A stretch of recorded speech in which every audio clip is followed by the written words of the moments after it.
Hello friends, yes technologies में आपको सभी का स्वागत है।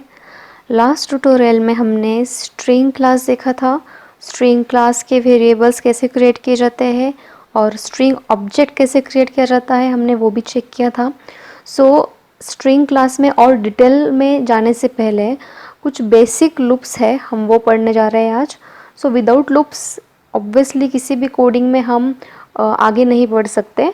आज हम लूप्स देखेंगे and after that we will continue in this string topic. Loops की ज़रूरत क्या है? अगर आपको किसी कंटिन्यूशन में काम करना है या कोई कंडीशन चेक करनी है, जैसे कि स्ट्रिंग s1 वेरिएबल की जो इक्वालिटी है मुझे वो स्ट्रिंग s2 वेरिएबल से चेक करना है, ठीक है। ये जो कंडीशन चेकिंग का काम होता है वो लूप करते हैं इन जावा और in any other languages also. Java के अंदर कुछ बेसिक लूप्स हैं, तो वो हम आज वन बाय वन देखेंगे। बिफोर दैट मैं एक प्रोजेक्ट बना रही हूँ, लूप्स, और यहाँ पे मैं एक क्लास बना रही हूँ इन कॉम पैकेज।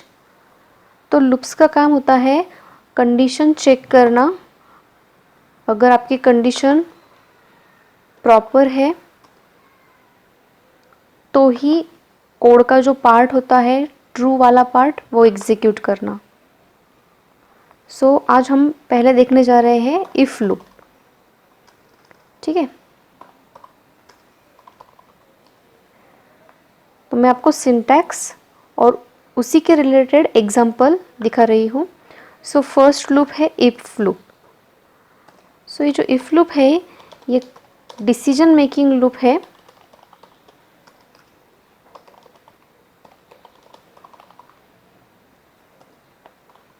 अगर आपकी कंडीशन फिक्स है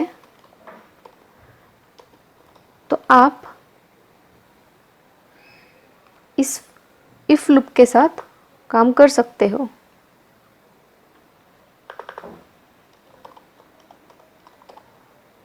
ठीक है। Then syntax of this if loop, if parenthesis, within this parenthesis आपको कंडीशन प्रोवाइड करनी होगी, then curly brackets open and curly bracket close, and within this curly brackets आपका statement, okay.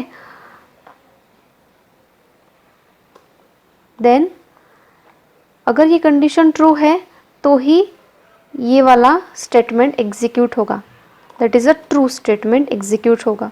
लेकिन अगर ये कंडीशन फॉल्स हुई तो else वाला पार्ट जो है वो एग्जीक्यूट होगा, यानी कि फॉल्स स्टेटमेंट एग्जीक्यूट होगा, ठीक है। तो ये है सिंटैक्स। मैं काम करती हूँ, मैं इसे नोटपैड में ही लिखती हूँ, आपको क्लियर हो जाएगा और भी अच्छे से। अगर आपकी कंडीशन फिक्स है, आपकी इटरेशन फिक्स है, you can go with A if loop, और इसी को डिसीजन मेकिंग लूप कहा जाता है। और इसका सिंटैक्स जो है वो है ऐसे, like if is a keyword in Java, within a parenthesis you have to provide your condition. If this condition is a true, अगर ये कंडीशन सेटिस्फाई हो रही है, ट्रू है, तो यहाँ पर आपको जो भी स्टेटमेंट है आपका वो प्रिंट हो जाएगा, ठीक है। बट अगर ये कंडीशन फॉल्स निकली तो एल्स वाला पार्ट जो है वो एग्जीक्यूट हो जाएगा।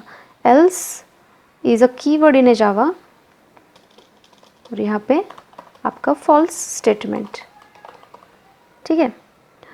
तो इस तरीके से इफ एल्स का सिंटैक्स होता है। अभी हम इसे प्रैक्टिकली देखेंगे। मैं यहाँ पे मेन फंक्शन लिख रही हूँ,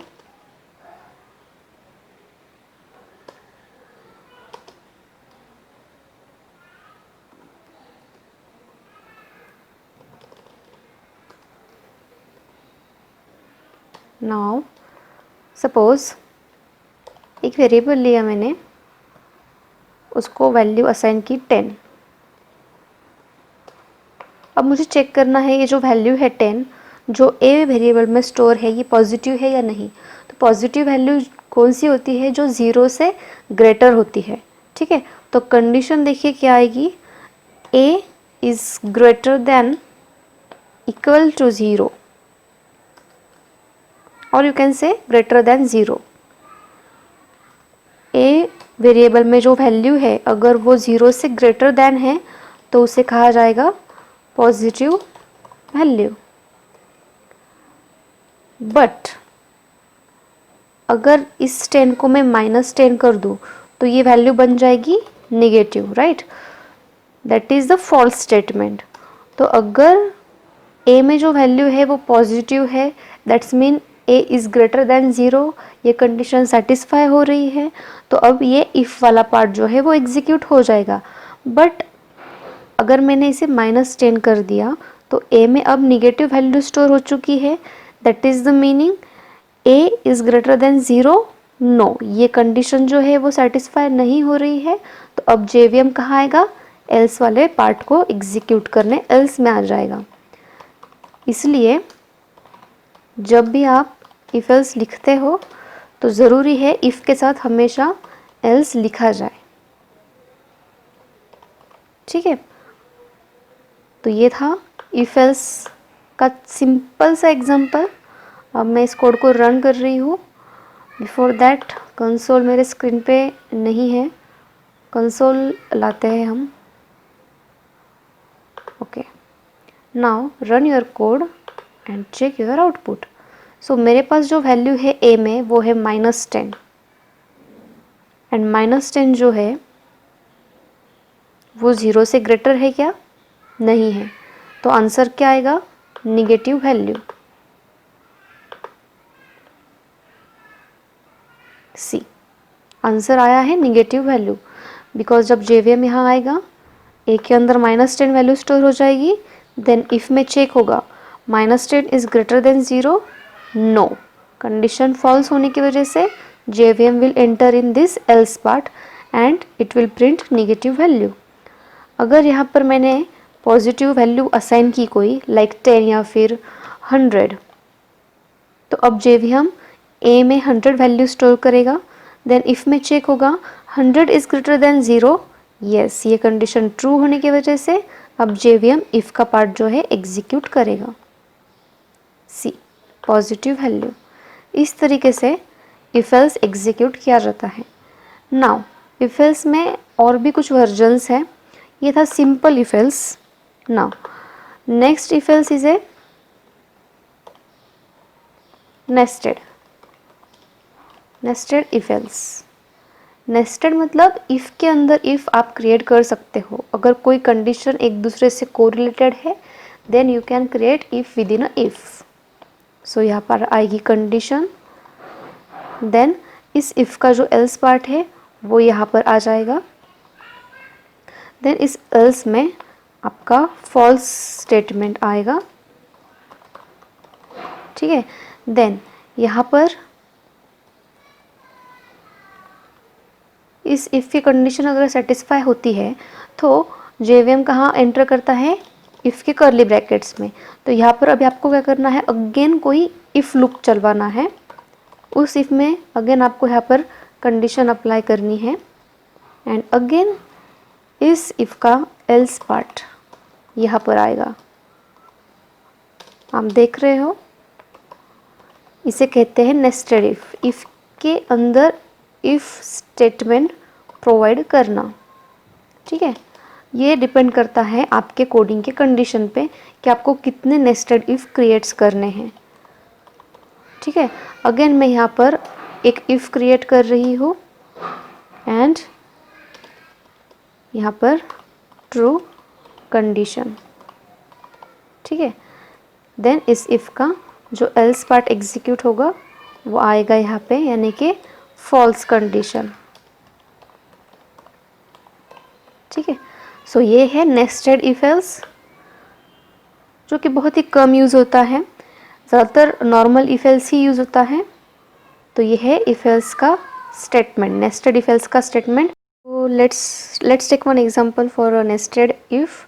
तो आप लोगों ने अभी सिंटैक्स देखा, अब मैं एक प्रैक्टिकल डेमो दिखाती हूँ आपको।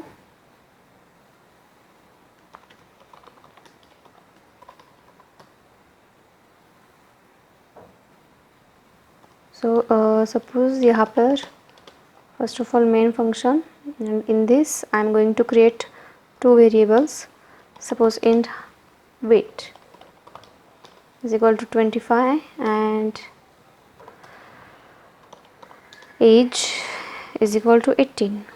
So मैं चेक कर रही हूँ कि अगर आपका एज एंड वेट वो अबो 18, अगर आपका एज अबो 18 है एंड आपका वेट अबो 50 है, तो मैं आपको अलो कर रही हूँ ब्लड डोनेट करने के लिए। सपोज एज जो है मैंने 28 लिया, ठीक है।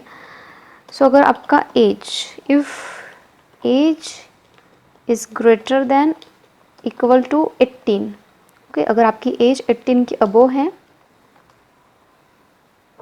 एंड आपका वेट जो है वो अबो 50 है,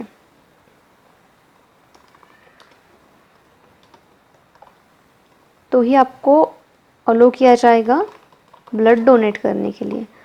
तो आप देख रहे हो कंडीशन किस तरीके से अप्लाई करनी होती है। If age is greater than equal to 18, अगर ये कंडीशन ट्रू होगी तो ही JVM will enter in this loop.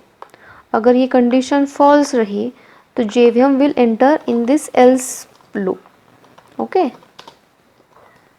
As is below 18, ठीक है। सो एज मेरी है 28, so 28 is greater than equal to 18, condition true होने की वजह से JVM will enter in this if loop.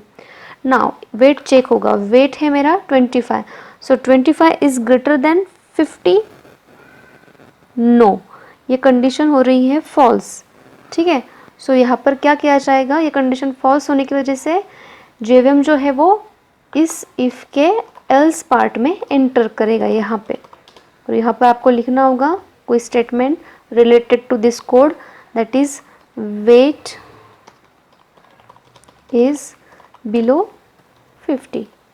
But अगर मेरा जो वेट होगा सपोज वो 80 है, so 80 is greater than 50, condition true है। अगर कंडीशन ट्रू होगी तो JVM will enter in this loop.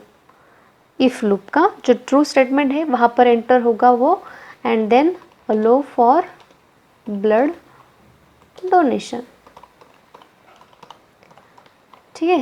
देखिए जो सिंटैक्स है आपको बस वही यूज़ करने हैं एंड कंडीशन जो है वो प्रॉपरली अप्लाई करने हैं, दैट्स इट।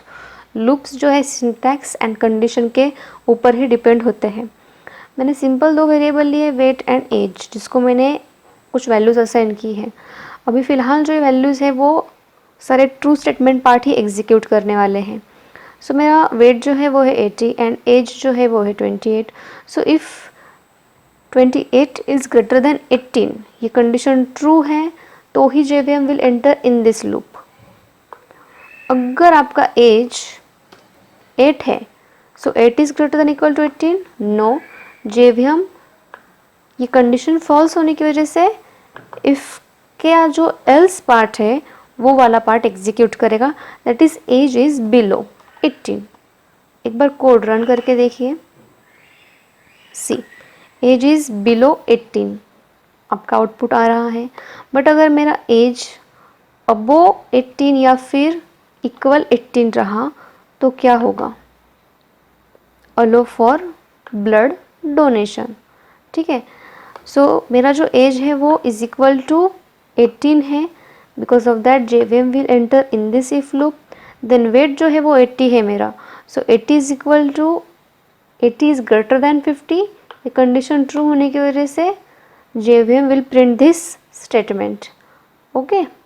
सो ये था नेस्टेड इफ और ये था simple if loop. So next part में, नेक्स्ट सेशन में हम देखेंगे और कुछ loops like while, do while, for loop, switch case loop, ठीक है। एंड देन उसके बाद में हम अगेन हमारा जो रिमेनिंग टॉपिक है स्ट्रिंग का वो कंप्लीट करेंगे। Thanks for watching my video. Please like, share and subscribe my channel.